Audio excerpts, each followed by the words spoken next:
नमस्कार दोस्तों, स्वागत है आप लोगों का हमारे आचार्य जागेंद्र मिश्रा चैनल में।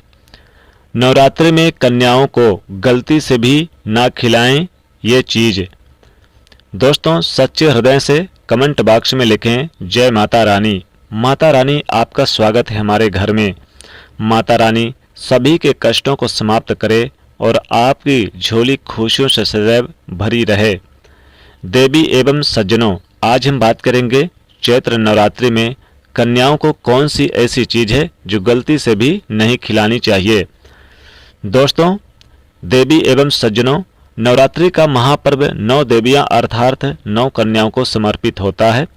कन्या पूजन करने से हमारी समस्त पीड़ाएं, कष्ट, परेशानी दूर होती है। आपको बता दें कि इस बार माता रानी हाथी की सवारी पर पृथ्वी लोक पर पधारेंगी और भक्तों के कष्टों को दूर करेंगी। जब जब माता रानी हाथी पर सवार होकर आती हैं, तब तब धरती पर फूल खिलते हैं और वर्षा होती है तथा हरियाली की उत्पत्ति होती है और जीवन सुखमय हो जाता है। इस बार की नवरात्रि बहुत ही शुभ और मंगलकारी मानी जा रही है। इस बार चैत्र नवरात्रि 30 मार्च 2025 दिन रविवार से शुरू होकर और इसका समापन 6 अप्रैल 2025 दिन रविवार को होगा। ऐसे में 5 अप्रैल दिन शनिवार को दुर्गा अष्टमी की तिथि है। नवरात्रि की जो यानी अष्टमी तिथि है और नवमी तिथि है 6 अप्रैल को, जिस दिन कन्या पूजन का विधान है। तो कन्या पूजन अष्टमी और नवमी दोनों तिथि के दिन कर सकते हैं। 6 अप्रैल को राम नवमी का भी महापर्व है।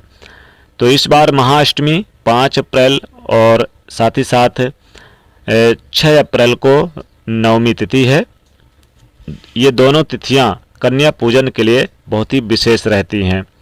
शास्त्रों में 9 दिनों की नवरात्रि को बहुत ही शुभ और मंगलकारी माना जाता है और वहीं 8 दिनों की नवरात्रि को बहुत ही अच्छा नहीं माना जाता। ऐसे में 10 दिनों की नवरात्रि बहुत ही शुभ और मंगलकारी मानी गई है। इस बार तृतीया और चतुर्थी तिथि एक ही दिन पड़ने के कारण इस बार की नवरात्रि 8 दिनों की पड़ रही है, यानी 30 मार्च से लेकर 6 अप्रैल तक। शास्त्रों के अनुसार नवरात्रि के दिनों में माता रानी का पूजन करने से, कन्या पूजन करने से माँ अभय वरदान देती हैं और घर में जैसे कि सच्चे हृदय वाले कोमल व्यक्ति के सभी संकटों का निवारण माता शीघ्र करती हैं। माँ की उपासना से विनम्रता और विकास होता है। सभी कष्ट, दरिद्रता, दुख, गरीबी नष्ट हो जाते हैं। नवरात्रि में माता रानी का व्रत और पूजन किया जाता है, लेकिन नवरात्रि के दौरान सबसे ज़्यादा महत्व होता है कन्या पूजन का।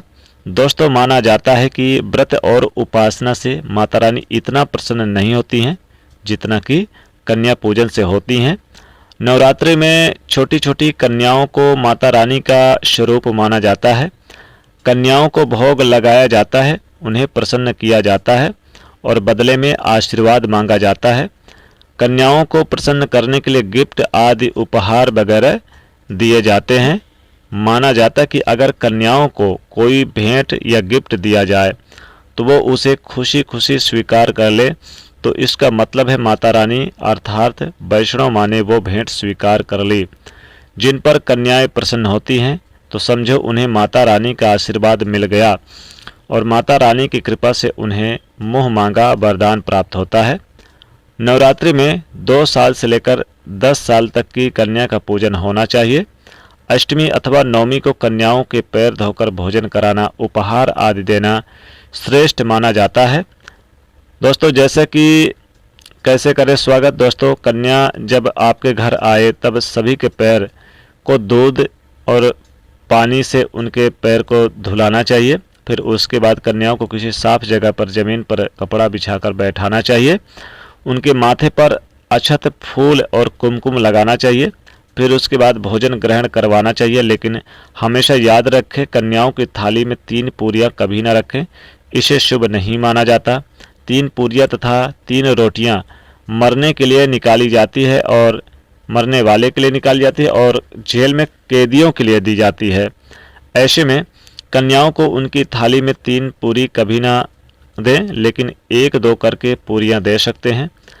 इससे 3 संख्या बच जाती है। दोस्तों, कन्याओं को खाना खिलाने के बाद अंत में कन्याओं के सर पर लाल चुनरी ओढ़ाना चाहिए और भोजन में आपको खीर, पूड़ी, हलवा तथा आलू की सब्जी, छोले वगैरह की सब्जी खिलाना चाहिए। पनीर आदि भी खिलाया जाता है, लेकिन भूल से भी लहसुन और प्याज का इस्तेमाल कभी ना करें, अन्यथा अनर्थ हो जाएगा। अक्सर कई लोग कन्याओं को कुरकुरे का पैकेट, चिप्स वगैरह का पैकेट खिलाते हैं, जो कि घोर अनर्थ माना जाता है, क्योंकि इसमें लहसुन प्याज का इस्तेमाल होता है, जिसके कारण आपका व्रत खंडित हो सकता है, जिसके कारण आपका व्रत टूट सकता है। माँ दुर्गा क्रोधित हो सकती हैं। जहां आपने 9 दिनों तक लहसुन प्याज का परहेज किया, वहीं लेकिन आप एक गलती करके पूरे व्रत को ही खंडित कर रहे हैं, तो ये बिल्कुल ना करें। कन्याओं को डब्बा बंद कोई भी ऐसी चीज़ ना खिलाएं जिसमें लहसुन प्याज बनी हो। कई चीज़ें तो ऐसी होती है जो मार्केट से लाकर खिलाते, जैसे कि लहसुन प्याज का इस्तेमाल होता है, ऐसा आप कभी मत करना। दोस्तों, कई लोग कन्या पूजन में खाना घर पर भी नहीं बनाते और मार्केट से रेडीमेड लाकर ही खिलाते हैं तथा दही जलेबी खिलाते हैं, जो कि शुभ नहीं माना जाता। भले ही आप दही जलेबी खिला सकते हैं, परंतु माता को घर का बना हुआ शुद्ध भोजन ही अति प्रिय है। खासकर नवरात्रि के दौरान घर में पक्का खाना अवश्य बनाना चाहिए। माता रानी बहुत प्रसन्न होती हैं। घर का बना हुआ पक्का खाना ही कन्याओं को खिलाना चाहिए। हमेशा याद रखें, कन्याओं को प्लास्टिक के बने दोने में खाना नहीं खिलाना चाहिए। ऐसे में बर्तन पूजन पाठ के लिए शुद्ध नहीं अशुभ होता है। कन्याओं को हमेशा स्टील के बर्तन या फिर पत्तों से बने बर्तन में ही भोजन कराना चाहिए, बहुत ही शुभ माना गया है। दोस्तों, भोजन कराने के बाद कन्याओं की थाली में एक लौंग जरूर रखना चाहिए, या फिर आप चाहें तो आप एक सेव रख सकते हैं, एक सीताफल रख सकते हैं, केला रख सकते हैं, क्योंकि उन्हें अंत में जब आप यानी कि थाली में आप एक केला फल जरूर रखना चाहिए। नारियल भी आप उन्हें दे सकते हैं, नारियल भी आप रख सकते हैं, या चुनरी के साथ नारियल दे सकते हैं। और साथ ही लौंग तो बहुत ही अच्छा होता है। लौंग में देवी माता का शक्ति यानी कि विराजमान है। लोग माता को नवरात्रि में लौंग चढ़ाते हैं। माता रानी लौंग से बहुत ही प्रसन्न होती हैं। अगर आप प्रतिदिन लौंग चढ़ाएं माता रानी को तो बहुत अच्छा है, इसलिए कन्याओं को लौंग जरूर दें। इसलिए कन्याओं की थाली में चुपचाप एक लौंग जरूर रख दें, आपका भाग्य चमक जाएगा। माता रानी आपके जीवन में धन का आगमन करेंगे। आपको बता दें कि कन्याओं को उपहार में क्या दें। कन्याओं को खुश करने के लिए उनकी थाली में दक्षिण डालें, ताकि आपके घर में संपन्नता बनी रहे तथा धन की कोई कमी ना हो।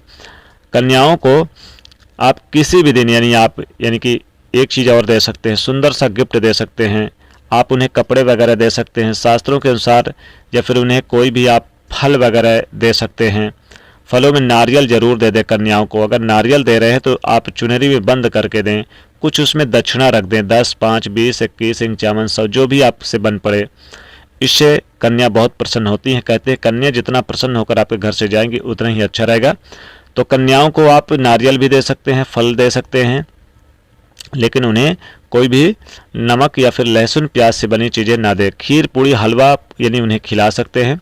पक्का भोजन उन्हें जरूर खिलाएं, याद रखिएगा। खीर बना सकते हैं, हलवा बना सकते हैं, पूड़ी कचौड़ी बना सकते हैं। आप उन्हें चाहे तो सेवैयाँ बना के खिला सकते हैं। आप अपने घर में यानी उन्हें स्वच्छ भोजन खिला सकते हैं, और मीठा भोजन, मिठाई वगैरह भी उन्हें खिला सकते हैं। लेकिन भूल से भी आप उन्हें लहसुन प्याज से बनी चीज़ें ना खाएं। उन्हें सब्जियों में तो आप भूल कर भी बैगन की सब्जी, पत्तेदार गोभी, बंद गोभी ये चीज़ें ना खिलाएं। आप उन्हें अगर खिलाना है सब्जियों में, वैसे तो आप सब्जी ना खिलाएं, नमक वाली चीज़ नहीं खिलाना चाहिए। और अगर खिलाना ही चाहते हैं तो आप उन्हें जैसे कि मटर खिला सकते हैं, साथ ही साथ आप उन्हें आलू और छोले की सब्जी भी बना के खिला सकते हैं, लेकिन वैसे चाहे तो आप मीठा ही खिलाएं। तो दोस्तों, ये आपको करना है। तो दोस्तों, आशा करते हैं आपको हमारे द्वारा दी गई जानकारी अच्छी लगी होगी। अच्छी लगी तो वीडियो को लाइक शेयर जरूर करें, चैनल को सब्सक्राइब करें। जय माता रानी।